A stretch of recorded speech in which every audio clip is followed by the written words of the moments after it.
Doctor BR Ambedkar సాంఘిక సంక్షేమ గురుకుల విద్యాలయాల సంస్థ 2025-26 విద్యా సంవత్సరానికి 5వ తరగతి మరియు ఇంటర్మీడియట్ మొదటి సంవత్సరం ప్రవేశ కొరకు నోటిఫికేషన్ విడుదల చేయడం జరిగింది. ఈ సంవత్సరం 2025-26 5వ తరగతి ఇంగ్లీష్ మీడియం మరియు ఇంటర్మీడియట్ మొదటి సంవత్సరానికి దరఖాస్తులు మనము 7వ తారీఖు నుండి ఫిబ్రవరి 7వ తారీఖు నుంచి అలాగే మార్చి 6వ తారీఖు వరకు మనము ఇక్కడ ఇవ్వబడిన https apbragset.apcfss.in సైట్ నుండి మనము అప్లికేషన్ ఆన్లైన్ చేసుకునే వాళ్ళను. దీని కొరకు ఎటువంటి ఎగ్జామ్ ఫీజు అనేది ఉండదు. కేవలము ఆన్లైన్ ఫీజు మాత్రమే మనం చెల్లించి విద్యార్థి యొక్క ఫోటో, పాస్పోర్ట్ సైజు ఫోటో ఒకటి తీసుకొని అలాగే ఆధార్ కార్డు, ప్రస్తుతం చదువుతున్న పాఠశాలలు, ఏ పాఠశాలలో అడ్మిషన్ కోరుచున్నారో ఆ వివరాలు అన్నీ కూడా ముందుగా మన దగ్గర ఉంచుకొని కింది విధంగా మనము అప్లికేషన్ను ఆన్లైన్ చేయటం జరుగుతుంది.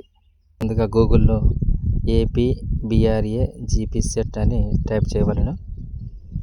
టైప్ చేస్తే మనకి ఈ విధంగా కనపడుతుంది సైట్ అప్లికేషన్. దీంట్లో మనం ఓపెన్ చేస్తే ఈ విధంగా మన యొక్క సైట్ అనేది కనపడుతూ ఉంది. ఇక్కడ 5th క్లాసు అలాగే ఇంటర్మీడియట్ అలాగే IIT ఇన్స్టిట్యూషన్స్ అనేవి ఉన్నాయి. దీంట్లో మనకి రిజర్వేషన్ ప్రకారం మనకి అడ్మిషన్స్ అనేవి ఉంటాయి. షెడ్యూల్డ్ క్యాస్ట్కి 75%, అలాగే కన్వర్టెడ్ క్రిస్టియన్స్ BCC వాళ్ళకు 12%, అలాగే షెడ్యూల్డ్ ట్రైబ్స్కి 6%, బ్యాక్వర్డ్ క్లాసెస్కి BC వాళ్ళకి 5%, ఇతరులకు 2% అనేది రిజర్వేషన్ ప్రకారం దీంట్లో ఉంటుంది. మనకి ఇంటర్మీడియట్ అప్లికేషన్ కోసం ఇక్కడ మధ్యలో ఉన్న రెడ్ కలర్లో ఉన్న ఇంటర్మీడియట్ అప్లికేషన్ మనం క్లిక్ చేస్తే అప్లికేషన్ ఈ విధంగా ఓపెన్ అవుతుంది. దీంట్లో మనకి నోటిఫికేషన్ వివరాలు, షెడ్యూల్ వివరాలు అనేది ఇక్కడ ఇవ్వబడతాయి. ఆన్లైన్ అప్లికేషన్ కోసం మన మీదకి ఇక్కడ బ్లూ కలర్లో ఉన్న క్లిక్ హియర్ మీద క్లిక్ చేస్తే మనకి అప్లికేషన్ అనేది ఓపెన్ అవుతుంది అన్నమాట. ఈ విధంగా కంపల్సరీగా ఇది ఇంటర్మీడియట్ అలాగే IIT నీట్ కోచింగ్ కూడా ఇదే అప్లికేషన్ ఉపయోగపడుతుంది. దీంట్లో మెరిట్ వచ్చిన వాళ్ళకి మళ్ళీ ఎగ్జామ్ పెట్టి IIT నీట్ కోసం వాళ్ళని విద్యార్థులను సెలెక్ట్ చేస్తారు. ఖాళీలను తప్పనిసరిగా పూర్తి చేయాలి. దీంట్లో ఏ ఖాళీలను కూడా వదులుకోకుండా అన్నీ కూడా మనం పూర్తి చేయమని నీట్గా ఇచ్చాడు. స్టార్ మార్క్ ఉన్న అప్లికేషన్లో కంపల్సరీగా ఖాళీలను ఫిల్ చేయాలి. ముందుగా మన యొక్క విద్యార్థి యొక్క ఆధార్ నెంబర్ని ఇక్కడ ఇవ్వాలను. ఆధార్ నెంబర్ ఇచ్చిన వెంటనే మిగతా విద్యార్థి పేరు, తండ్రి పేరు మొదలైన వివరాలన్నిటి కూడా ఓపెన్ అవుతాయి బాక్సెస్. అక్కడ నేమ్ ఆఫ్ ది స్టూడెంట్ ఇక్కడ మీ విద్యార్థి పేరు, అలాగే తండ్రి యొక్క పేరు, అలాగే ఇక్కడ తల్లి యొక్క పేరుని మనం ఇవ్వాలను. పిల్లవాడు ఎక్కడ 10th క్లాస్ అవుతున్నాడో ఆ యొక్క పాఠశాలను ఇక్కడ సెలెక్ట్ చేసుకోవాలను. మన జిల్లా వారికి ఇక్కడ సెలెక్ట్ కనపడుతూ ఉంటాయి, అవి సెలెక్ట్ చేసుకోవాలని. విద్యార్థి యొక్క డేట్ ఆఫ్ బర్త్ని యాజ్ పర్ 10th క్లాసులో అడ్మిషన్స్లో మనం ఏ విధంగా ఇచ్చామో ఆ డేట్ ఆఫ్ బర్త్ ఇక్కడ ఎంటర్ చేయవలను. మేల్ అయితే బాలిక అయితే బాలుగా, బాలుడు అయితే బారుని ఇక్కడ మనం సెలెక్ట్ చేసుకుంటాము. మొబైల్ నెంబర్ ఇస్తాము. ఇక్కడ నేటివ్ జిల్లా విద్యార్థి యొక్క లేదా బాబు యొక్క నేటివ్ జిల్లా అనేది మనం ఇక్కడ చేయడం జరుగుతుంది. నేటివ్ మండలం, అలాగే అతని యొక్క రిజర్వేషన్ SC అయితే SC, BC అయితే BC రిజర్వేషన్ ఇక్కడ సెలెక్ట్ చేస్తాము. సబ్ క్యాస్ట్ కూడా ఇక్కడ మనం ఎంటర్ చేస్తాము. విద్యార్థి యొక్క ఫోటోని సిగ్నేచర్ అని పర్టికులర్గా అడగలేదు కాబట్టి విద్యార్థి యొక్క ఫోటోని ఇక్కడ మనం అప్లై చేస్తూ ఉంటాము.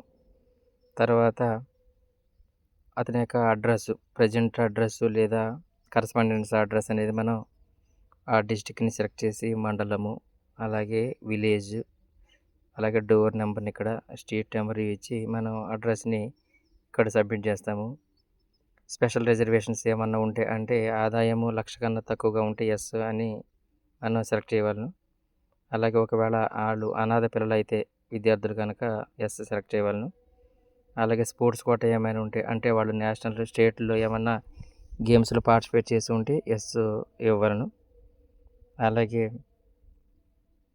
వాళ్ళు ఏమైనా వెట్టి చాకరీకి సంబంధించిన పిల్లలు అయితే కనుక ఎస్, అలాగే ఫిజికల్లీ ఛాలెంజ్డ్ అయితే మనం ఎస్ సెలెక్ట్ చేస్తాము. లేకపోతే నో సెలెక్ట్ చేసుకోవచ్చు. తర్వాత 10th క్లాస్ 2023-24 పిల్లలు అంటే లాస్ట్ ఇయర్ కాక బిఫోర్ ఇయర్ 10th అయిన పిల్లలు దీనికి ఎలిజిబుల్ ఉండరు. కాబట్టి ఈ సంవత్సరం 2024-25 ఇప్పుడు పబ్లిక్ పరీక్షలు రాస్తున్న పిల్లలు మాత్రమే దీనికి ఎలిజిబుల్ అవుతూ ఉంటారు.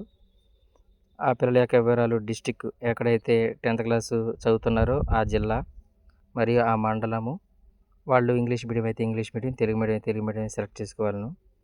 తర్వాత మనం ఏ కోర్సులు ప్రిఫరెన్స్, ఏ కోర్సులు ఎంపీసీ అయితే ఎంపీసీ, బైపీసీ అయితే బైపీసీ సెలెక్ట్ చేయవలను.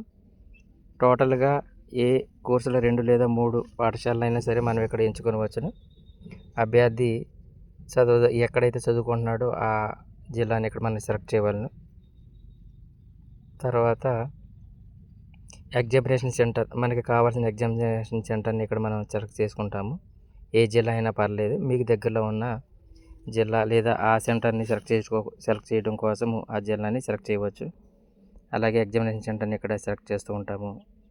తర్వాత డిక్లరేషన్ దగ్గర టిక్ కొట్టి ప్రివ్యూ చూసుకునే వాళ్ళను. ప్రివ్యూలో మళ్ళీ ఏదైనా తేడా వస్తే, రాంగ్ వస్తే మళ్ళీ ఎడిట్ ఆప్షన్ ద్వారా ఎడిట్ చేసుకొని అప్లికేషన్ను మళ్ళీ ఒకసారి మొత్తం చెక్ చేసుకొని సబ్మిట్ చేయవలను. సబ్మిట్ అయిన అప్లికేషన్ను మన దగ్గర ఉంచుకోవాలను. ఫర్దర్ రెఫరెన్స్ కోసం దేనికైనా సరే మనం అప్లికేషన్ పెట్టడం కోసం అది అవసరం అవుతుంది. అలాగే అడ్మిషన్ తీసుకునేటప్పుడు కూడా ఆన్లైన్ అప్లికేషను అలాగే హాల్ టికెట్ కంపల్సరీగా అడుగుతారు. కాబట్టి అవి మన దగ్గర సేవ్ చేసుకొని ఉంచుకునే వాళ్ళను. All the best. Thank you.